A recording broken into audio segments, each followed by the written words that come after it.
Hello les investisseurs crypto, ici Matt le mineur de crypto. Aujourd'hui on va répondre à une question qui revient assez régulièrement et c'est sûrement une des premières questions que vous posez en fait quand vous démarrez dans les crypto-monnaies et la question c'est la suivante, qu'est-ce qu'un wallet crypto? Donc j'ai fait une liste d'une quinzaine de questions en fait que vous vous posez régulièrement autour de ce sujet-là et donc plutôt que de répondre, faire comme un exposé et répondre un peu vaguement à ce qu'est un wallet crypto, en fait je vais répondre précisément à toutes ces questions et comme ça, vu que c'est les questions que vous vous posez par rapport à ça, ce sera beaucoup plus précis. Donc si vous n'êtes pas encore abonné à la chaîne, je vous invite à le faire maintenant. Cliquez sur la petite cloche, voilà, pour recevoir les notifications, machin, tout ça, voilà. Et donc sans plus attendre, on commence avec la première question. Alors, première question, on entend souvent wallet crypto et portefeuille crypto. C'est quoi la différence? Alors c'est une très bonne question. La différence c'est qu'il n'y en a pas. Voilà, c'est aussi simple que ça. C'est exactement la même chose. Donc wallet crypto, crypto wallet, portefeuille crypto, c'est tout la même chose. La différence entre wallet et portefeuille, c'est juste que le wallet, c'est le mot emprunté de l'anglais. Donc parfois, vous entendrez l'un ou l'autre alternativement. Mais voilà, vous formalisez pas là-dessus. C'est pas le problème, c'est la même chose. Voilà, gardez ça en tête, c'est tout. Donc on passe directement à la deuxième question, c'est quoi un crypto wallet et à quoi ça sert? Alors c'est très simple, ça sert tout simplement à stocker ces crypto-monnaies. C'est comme un compte bancaire, voilà, vous ne pouvez pas avoir de l'argent si vous avez un endroit pour le mettre. Donc dans l'argent classique, vous avez soit votre portefeuille physique, voilà, avec votre argent dans le portefeuille ou dans le porte-monnaie, ou alors vous avez un compte bancaire. Et bien un wallet c'est ça, c'est finalement un compte bancaire pour vos crypto-monnaies. Donc voilà, très simple de comprendre ce que c'est. Donc la question suivante, c'est est-ce que je suis obligé d'en avoir un? Alors oui, vous êtes obligé d'en avoir un, mais que si vous êtes dans les cryptos. Évidemment, le fait est que si demain vous voulez que moi je vous envoie un bitcoin, ou si vous voulez envoyer un bitcoin ou une autre crypto-monnaie d'ailleurs à quelqu'un, il vous faudra un wallet, puisque les crypto-monnaies n'étant stockées que sur des wallets, il faudra l'envoyer du wallet A vers le wallet B et inversement. Donc oui, il vous faudra un wallet, c'est obligatoire. Question suivante, c'est quoi une adresse? Alors une adresse, c'est comme un IBAN. Voilà, c'est comme un IBAN sur un RIB que vous avez. Donc c'est une série de chiffres et de lettres qui est unique à vous. Donc en fait, quand vous voulez recevoir des crypto-monnaies, il faudra que vous donniez cette adresse à la personne qui vous envoie les crypto-monnaies. De la même manière, si moi je veux demain que vous m'envoyiez un bitcoin, il faudra que moi je vous donne mon adresse. Donc cette adresse, c'est pas quelque chose de secret. Donc il faudra pas confondre les clés privées et les clés publiques. Et la clé publique, c'est ce qu'on appelle aussi l'adresse. Adresse, clé publique, c'est la même chose. Public, ça veut dire vous pouvez le partager sans risque de vous faire voler vos fonds. Alors que la clé privée, donc c'est une clé qui est liée au wallet. Là, par contre, il ne faut pas la partager. Donc voilà, si demain vous voulez envoyer des fonds, tout simplement, il vous faudra cette adresse. Il faudra la connaître et la copier-coller pour tout simplement envoyer des fonds. Alors, nouvelle question. Est-ce que mon adresse change à chaque fois? Est-ce que les adresses sont valables indéfiniment? Ou est-ce qu'il faut recréer une adresse à chaque fois? Donc c'est un petit peu toute la même question, donc j'ai regroupé ça sous cette question. En fait, non. Votre adresse ne change pas à chaque fois. Elle ne change pas à chaque fois, c'est comme votre numéro de compte bancaire classique, il ne change pas à chaque fois. Donc vous pouvez avoir plusieurs sous-comptes en fait sous votre propre compte bancaire. Vous pouvez avoir plusieurs comptes en euros. Après, c'est vous, la manière dont vous gérez votre argent. Donc c'est pareil avec les wallets. Vous pouvez avoir plusieurs fois une adresse crypto pour recevoir des fonds ici, ici ou ici. Donc c'est la même chose. Mais quoi qu'il en soit, une adresse, elle est valide à vie. Donc vous n'avez pas besoin de la changer à chaque fois ou de nous renvoyer toutes les semaines ou tous les mois une nouvelle adresse. Si vous voulez, vous le faites. Sinon, non. Donc c'est valide à vie. Par contre, ce qui est intéressant de savoir, c'est que comme un compte bancaire, on fait tout le temps le corollaire, comme ça au moins c'est simple à comprendre. Un numéro de compte bancaire, il correspond à une seule devise. Évidemment, si vous avez un compte qui accepte des euros et des dollars, il vous faudra deux numéros de compte en tout cas différent et dans les cryptos, c'est exactement pareil. Donc si vous voulez que je vous envoie du Bitcoin, il me faudra une adresse Bitcoin, voilà, qui a un certain format, donc chiffre, lettre, chiffre, hein, voilà, c'est tout mélangé. Et si vous voulez que je vous envoie du Dash ou du Litecoin ou que sais-je, une autre crypto-monnaie, et bien ce sera une autre adresse. Voilà, donc une crypto, une adresse, très simple. Donc on passe à la question suivante, comment ça marche? Alors comment ça marche un wallet? C'est intéressant, donc en fait, je vais vous dire, il y a deux, comment dire, il y a deux versions. La première version, c'est ce que j'ai expliqué. Donc, vous me donnez une adresse, c'est comme un compte. Vous nous donnez l'adresse, le numéro de compte, je vous envoie les cryptos, vous m'envoyez les cryptos. Voilà, donc c'est pour faire des échanges et stocker les cryptos sur le compte en question. Donc, le compte qu'on appelle, vous l'avez compris, le wallet. Donc ça, c'est la version simple. Mais la version un petit peu plus avancée, donc sans rentrer dans les détails pour perdre tout le monde, c'est que lorsqu'on fait un envoi de crypto-monnaie d'un wallet à un autre, par exemple, si moi je vous envoie des crypto-monnaies, donc le logiciel wallet sur lequel sont stockées mes crypto-monnaies, au moment de l'envoi, il va y avoir une signature électronique. Une signature électronique, c'est un peu comme une empreinte digitale, c'est comme une empreinte pour la transaction. Donc ça veut dire que demain, vous ne pouvez pas nier que c'est moi qui ai fait cette transaction. De la même manière que je ne peux pas nier, par exemple dans le commerce illégal, hein, on ne peut pas dire non, c'est pas moi qui a envoyé cet argent. Donc si on arrive à retrouver que le numéro de wallet correspond à mon compte crypto, vu que l'argent, on pourra voir qu'il a transité de mon wallet vers le wallet de quelqu'un, vu que la transaction est signée numériquement, et bon, on pourra pas nier, je ne pourrai pas nier que c'est moi qui ai envoyé les fonds pour acheter, je sais pas, un truc illégal. Voilà, donc ça c'est vraiment l'intérêt aussi qu'il y a dans les crypto-monnaies. Crypto-monnaie, cryptographie, et en fait voilà, tout est sous forme tout est encrypté. Et la signature numérique, la signature électronique, c'est une forme de cryptage qui fait tout l'intérêt des crypto-monnaies. Question suivante. Existe-t-il plusieurs types de wallets? Est-ce que tous les wallets sont les mêmes? Alors bon, c'est un petit peu le contraire là, les deux questions. Donc, est-ce que tous les wallets sont les mêmes? Non. Donc, est-ce qu'il existe plusieurs types de wallets? Évidemment, oui. Donc, en fait, ce qui va se passer là, encore une fois, c'est que le type de wallet va dépendre de l'utilisation que vous en faites. Donc, si votre but, c'est de stocker des crypto-monnaies et de ne pas y toucher pendant plusieurs mois ou plusieurs années, ce sera peut-être plus intéressant d'avoir un type de wallet qu'un autre type de wallet. À l'inverse, si vous avez besoin d'envoyer et de recevoir des crypto-monnaies très très régulièrement, plusieurs fois par jour ou par semaine, peut-être qu'un certain type de wallet ne correspondra pas et dans ce cas-là, un autre type de wallet correspondra mieux.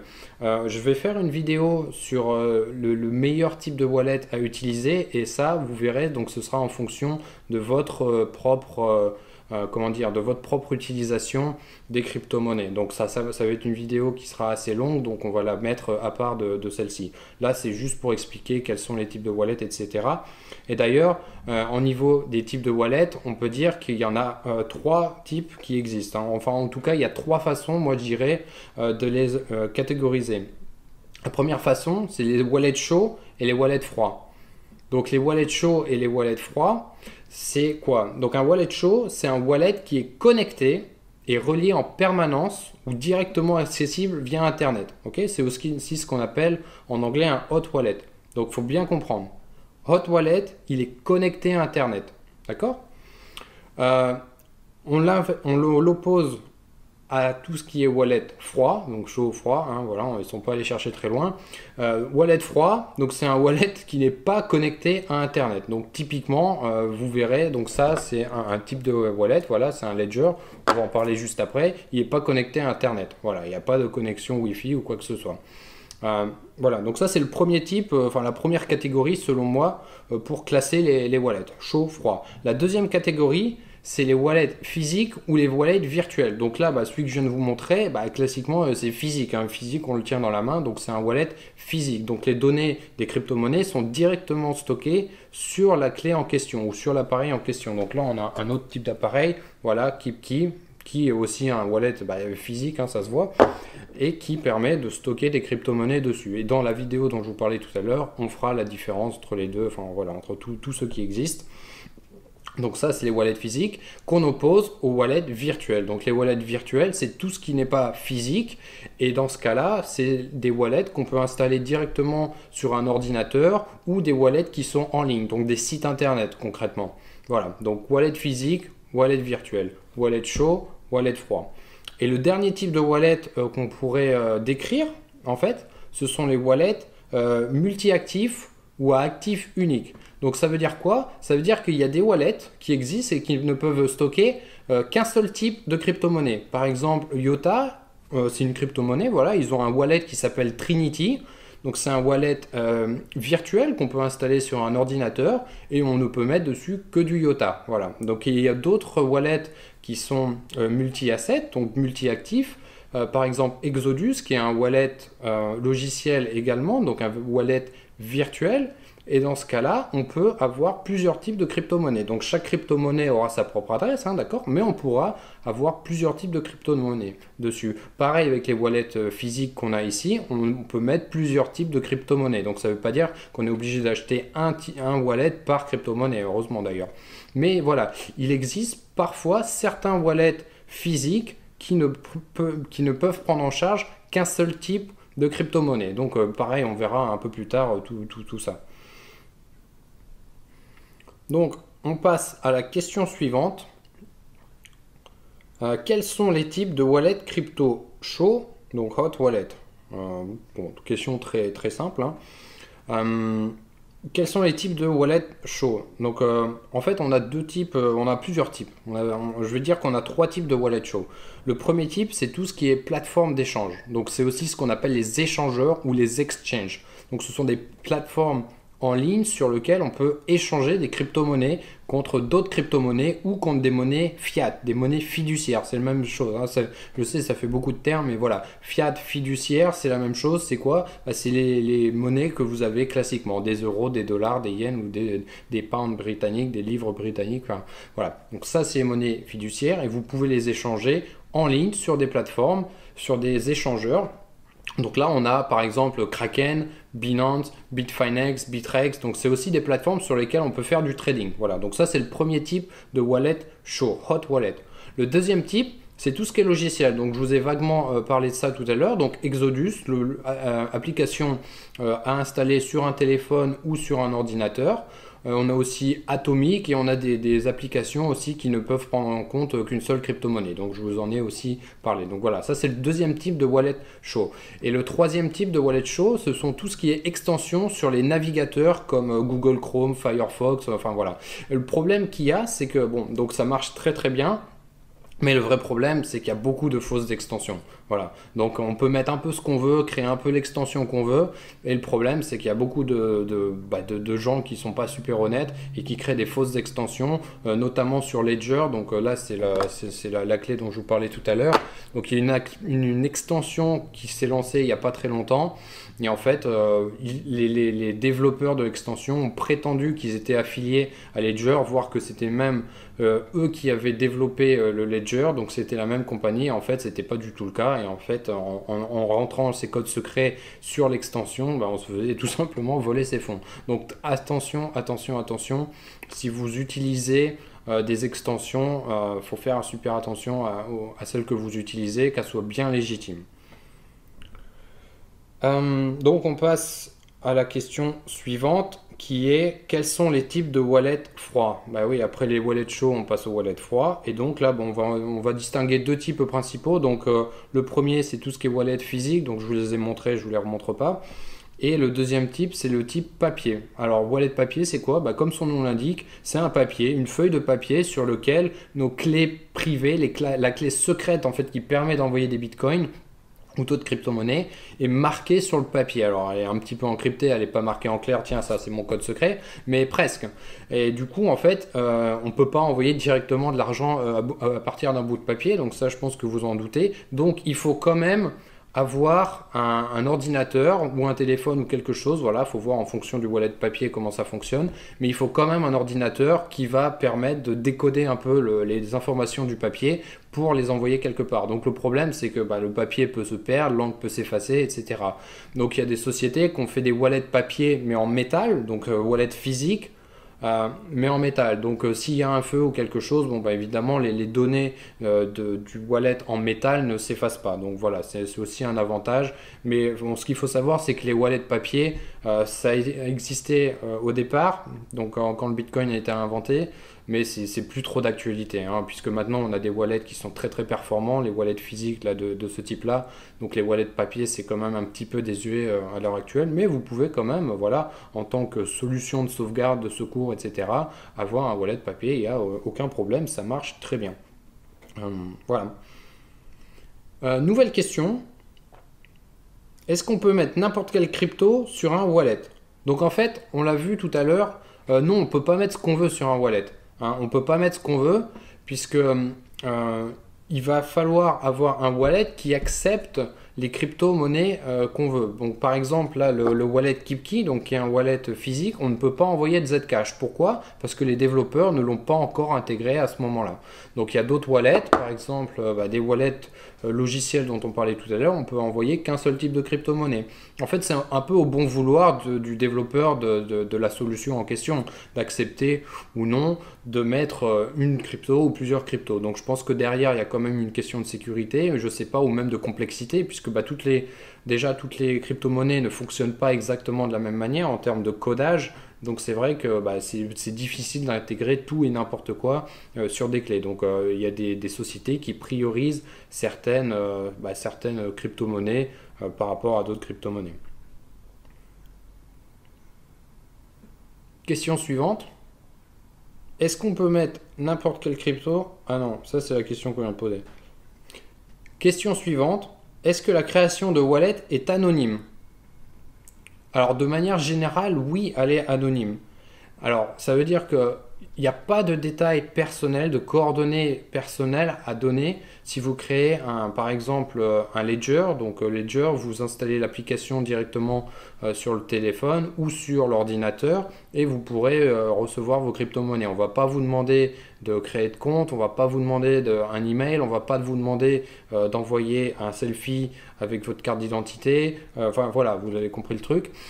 Pareil avec Exodus. Donc il y a certains wallets où on ne demande pas l'identité. Par contre, donc c'est complètement anonyme. Par contre, il existe aussi sur les échangeurs, donc, dont on parlait tout à l'heure, les plateformes en ligne, Kraken, Bitfinex, etc., qui eux vont vous demander des justifications. Donc notamment quand vous allez commencer à essayer d'échanger ou à retirer ou à déposer, alors ça fait beaucoup de choses, je sais, des monnaies fiduciaires. Donc concrètement, si vous voulez envoyer des euros sur Kraken, on va prendre un exemple très simple, mais c'est pareil un peu avec toutes les plateformes.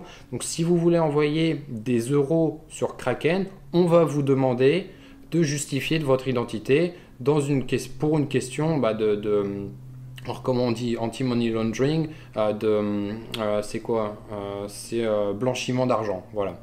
Donc en question de blanchiment d'argent, on va vous demander vos coordonnées pour être sûr que vous n'essayez pas d'envoyer des fonds qui n'ont pas lieu d'être. En revanche, sur une plateforme comme Kraken, donc il faut créer un compte, hein, donc il vous faudra mettre une adresse email et vos coordonnées. Mais si vous ne traitez que des crypto-monnaies, on ne vous demandera pas ce type de justificatif du style passeport, pièce d'identité X ou Y, ou même facture de gaz ou internet. Voilà. Question suivante. Est-ce que créer un wallet c'est gratuit? Alors oui, c'est gratuit.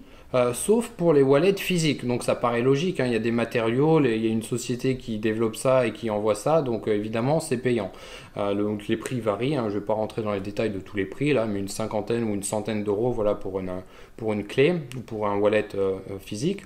En revanche, tout ce qui est wallet logiciel, en général, c'est gratuit. Donc si on prend Exodus, donc c'est une solution que j'aime bien pour démarrer parce que c'est très très simple, tout est gratuit. Tout est gratuit, donc vous allez me dire, mais comment ils gagnent de l'argent, les développeurs du coup? Ils font pas ça gratuitement quand même. En fait, au sein d'Exodus, donc là c'est un petit peu à part, mais au sein d'Exodus, il y a un système d'échange. Donc vous pouvez échanger du Bitcoin contre de l'Ethereum, par exemple, directement sur la plateforme sans passer par un échangeur. et la société qui a développé Exodus prend une petite commission là-dessus. Voilà, donc ça évite d'envoyer son argent sur une plateforme de type Kraken et convertir des bitcoins en Ethereum ou quelque chose comme ça. Mais sinon, de manière générale, c'est gratuit et envoyer de l'argent d'un compte Exodus vers Kraken ou vers vers un autre compte Exodus, hein, tout simplement. Donc ça, c'est gratuit, outre les frais de transaction qui, eux, reviennent aux mineurs de crypto-monnaies. Donc il y a des frais, il y a toujours des frais lors d'une transaction, hein. C'est comme une transaction bancaire, il y a toujours des frais, mais ces frais-là reviennent aux mineurs de crypto-monnaies et pas aux développeurs comme Exodus. Voilà.